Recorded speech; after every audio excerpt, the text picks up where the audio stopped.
Baik. Selanjutnya saya Akbar Umar akan menjelaskan untuk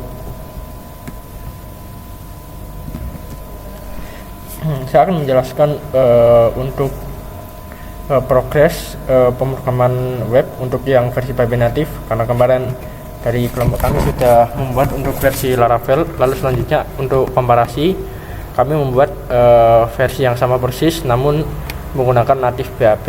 Ini merupakan tampilan dari webnya sama persis seperti yang kemarin di Laravel.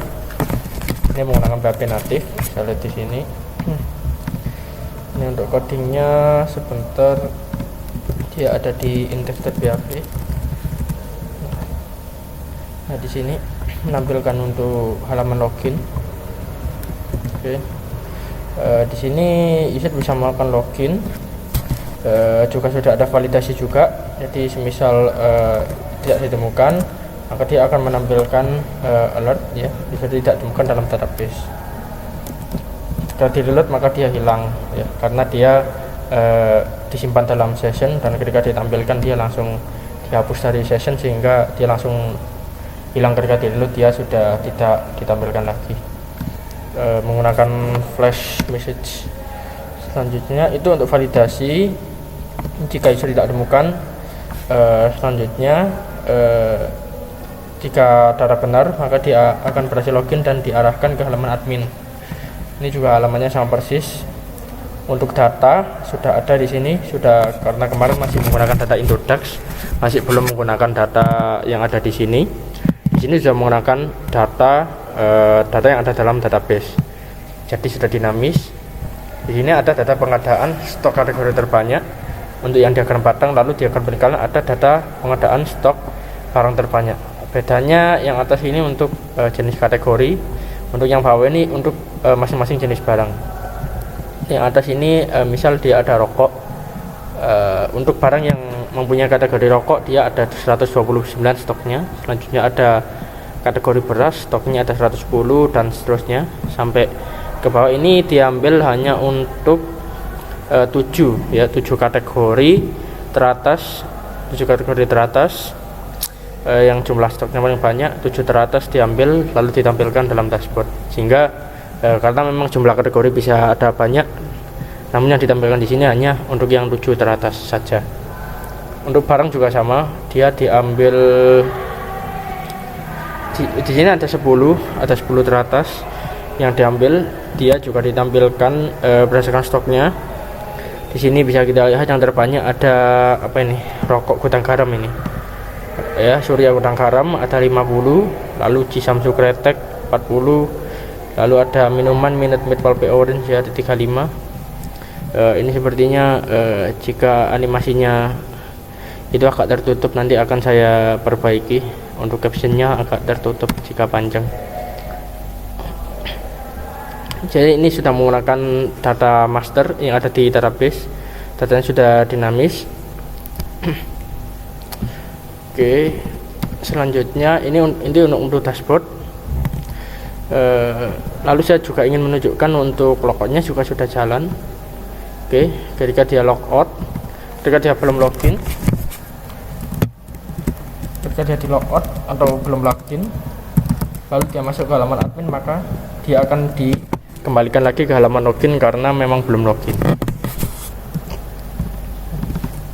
Saya coba, dia kembali ke halaman login. Coba. Ini sudah selesai, login. Selanjutnya ada data kategori di sini. Oke. Maaf. Untuk data kategori di sini ada data kategori. Untuk data kategori di sini masih itu saja, masih select saja, karena memang dari selectnya ada cukup banyak itu ya, fungsionalitas seperti ada pencarian, lalu ada pagination, lalu filter entry sini, sehingga untuk kategori ini masih select saja. Untuk tambah, ubah dan hapusnya masih belum, sama ekspornya sejauh ini masih di select. Tapi untuk di halaman indeks ini fungsionalitas sudah berfungsi semua, seperti seperti untuk fitur pencarian, lalu untuk untuk filter entry halaman page size nya juga sudah berjalan. Lalu pagination-nya juga sudah berjalan. Di sini karena menampilkan 10 entry per halaman, misal 10. Nah, karena memang datanya cuma 8, maka dia hanya ada satu halaman saja. Jika misal entry-nya saya rubah di sini via get request, saya ganti 2, maka dia akan menampilkan dua data untuk masing-masing halaman. Ini preview tidak bisa, misal di next. Nah, ini akan dia lanjut ke halaman berikutnya. Oke, 3 2 1. Oke, ini untuk pagination sudah jalan. Selanjutnya untuk pencarian, untuk enter ini juga sudah jalan ya. Pencarian misal saya cari A. Nah, saya lihat ini berkurang ya, tadi ada 4 halaman, di sini cuma ada 3 karena memang sesuai yang dicari. Misal B. Nah, di sini ada menampilkan 2 saja, beras dan buah. Oke. Jadi untuk pencarian sudah, lalu pagination sudah berjalan, lalu entry ini juga sudah jalan dengan baik. Untuk PHP natif sejauh ini progresnya masih sampai itu saja. Untuk kedepannya nanti akan saya tambahkan untuk tambah, ubah dan hapusnya. Lalu untuk ekspor PDF dan Excel, begitu juga untuk yang data barang juga. Oke, karena memang ini menggunakan PHP natif sehingga memang mungkin sedikit lebih lama jika dibandingkan dengan menggunakan framework. Oke, lalu saya akan coba tunjukkan codingnya. Misal ini contohnya di halaman index, ini untuk halaman login, lalu ini untuk coding ketika user sudah submit untuk login, akan mengecekkan segala macam. Jika ditemukan ya maka dia set session, lalu diarahkan ke halaman admin. Ini merupakan admin. Nah, ini untuk ngambil data dashboard barang sama kategori. Oke, untuk mengambil datanya lalu ditampilkan di Visu. Lalu selanjutnya data kategori. Nah, ini ada kategori, menampilkan data kategori. Ini inisialisasi untuk mengambil query params untuk melakukan searching, pagination, filtering dan sebagainya. Ini mengambil data, like ini untuk pencarian, limit offset ini untuk pagination.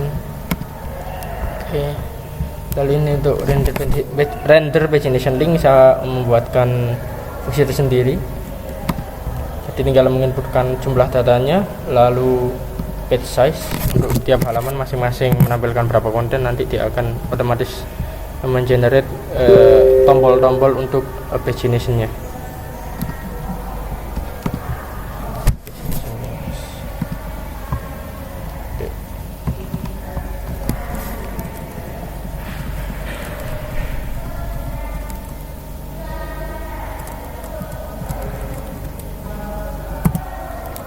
Oke, selanjutnya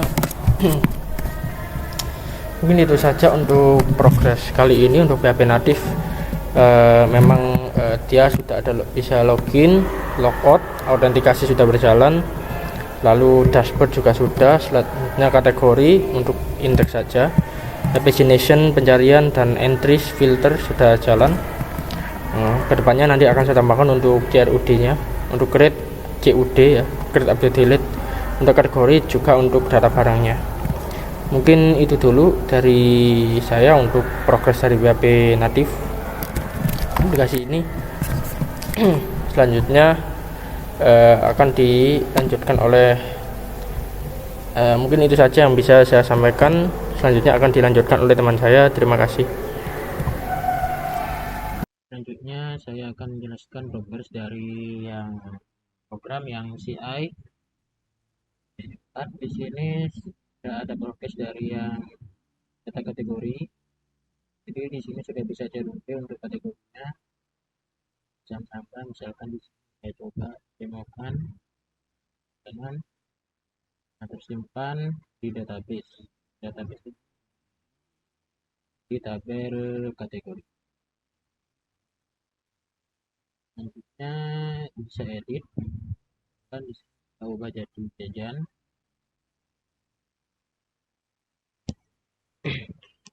Udah bisa. Nah, sini sudah jajan, terus sudah bisa delete. Di kategori berhasil dihapus, maka itu habis tidak ada di database. Untuk ekspor PDF dan ekspor Excel ini saya sudah cari cara-caranya dan ternyata untuk Excel itu kemungkinan sama dengan yang Laravel library-nya. Untuk yang PDF pasti beda ini. Beda. Jadi mungkin setelah video ini saya akan coba. Terus setelah itu ke kodenya. Nah, di codingnya itu untuk index, edit, dan PHP untuk view-nya itu saya ambil dari yang barang. Cuman dia diubah sedikit menyesuaikan dengan data kategorinya. Berapa kolomnya dan sebagainya. Terus di rute sudah ditambahkan sesuai dengan yang dibutuhkan. Kan kalau ini get kategori index ini untuk menampilkan indeksnya. Terus create untuk menampilkan tampilan untuk menambahkan data. Post untuk insert ke database.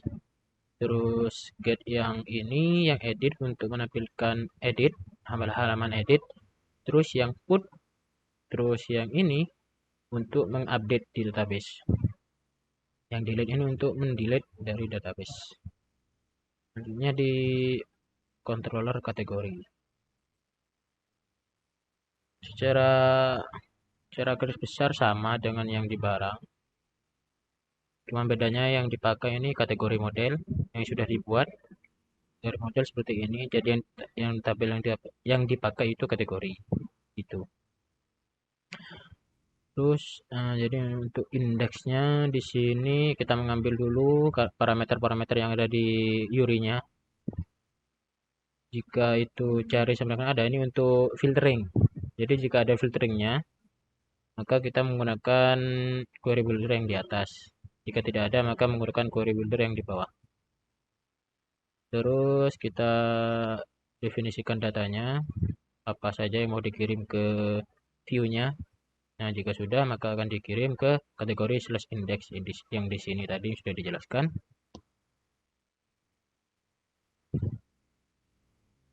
Terus ada function create. Ini untuk mengembalikan tampilan create saja. Tidak ada data yang dikirim. Seperti yang sudah tadi dijelaskan ya. Nah, di sini seperti ini. Terus selanjutnya edit, store. Store ini untuk save ke insert ke database. Sini caranya seperti ini. Jika sukses, redirect ke admin kategori yang di index yang di atas akan ke sini. Terus dengan pesan sukses, kategori berhasil ditambahkan. Terus ada function edit dengan itu ngambil URI-nya yaitu parameternya ID. Terus kita terus cari yang berdasarkan ID-nya. Terus kita kembalikan ke halaman kategori slash edit dengan data kategori. Jadinya seperti tadi ini. Next ke update. Sini untuk mengupdate di database dan yang terakhir ada delete untuk delete di database seperti itu. Nah, sekian perkembangan dari yang program yang CI 4. Terima kasih.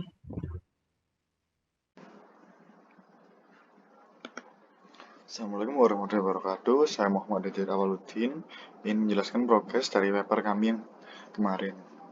Untuk progres dari paper minggu lalu, saya menambahkan ke bagian flowchart di mana kita memiliki 4 buah flowchart, yaitu flowchart untuk login, flowchart untuk nambah barang baru, untuk mengedit dan menghapus. Masih ada lagi 2 lagi, yaitu flowchart untuk mengekspor ke PDF dan flowchart untuk ke Excel-nya. Untuk RD-nya sama seperti kemarin. Nah, untuk sekarang kita menambahkan CMD. Nah, dimana di dalam CMD ini terdapat 3 entitas, yaitu admin, barang, dan kategori. Untuk admin memiliki atribut ID admin, nama admin, email, username, dan password, di mana ID admin menjadi primary key. Kemudian entitas barang, di mana entitas barang memiliki atribut nomor barang, nama barang, harga, dan kategori, di mana nomor barang menjadi primary key dari entitas barang. Dan entitas ketiga adalah kategori. Atributnya ada nomor kategori dan nama kategori. Nomor kategori menjadi primary key. Kemudian ada PDM. Nah, PDM juga ada 3 entitas, di mana pada admin memiliki atribut admin, nama, email, username, dan password. Sedangkan di dalam entitas barang, kita memiliki 2 tambahan atribut, di mana atribut dari primary key admin dan primary key kategori masuk ke dalam entitas barang, yaitu ID admin dan nomor kategori. Kemudian ke dalam kategori, di mana dari dalam kategori ini ada 3 atribut, yaitu kategori, ID admin, dan nama kategori. Nah, ID admin ini diambil dari entitas admin sendiri. Kemudian untuk DDL-nya, di mana ini untuk bagian admin, seperti ini kita memiliki tipe data admin integer dan namanya varchar. Kemudian untuk size-nya bisa lihat di 50, 30, 20. Oke, untuk selanjutnya DDL untuk kategori. Sama seperti sebelumnya, ada nomor kategori, ID admin, dan nama kategori, dan memiliki tipe integer, di mana ID admin menjadi foreign key-nya, dan nama kategori memiliki size 20. Kemudian untuk barang, terdapat nama barang, ID admin, nama barang, harga, dan kategori. ID admin menjadi foreign key pada entitas barang ini. Kemudian untuk tipe-tipenya seperti ini, dan size-nya seperti ini. Mungkin progresnya sementara itu dulu. Assalamualaikum warahmatullahi wabarakatuh.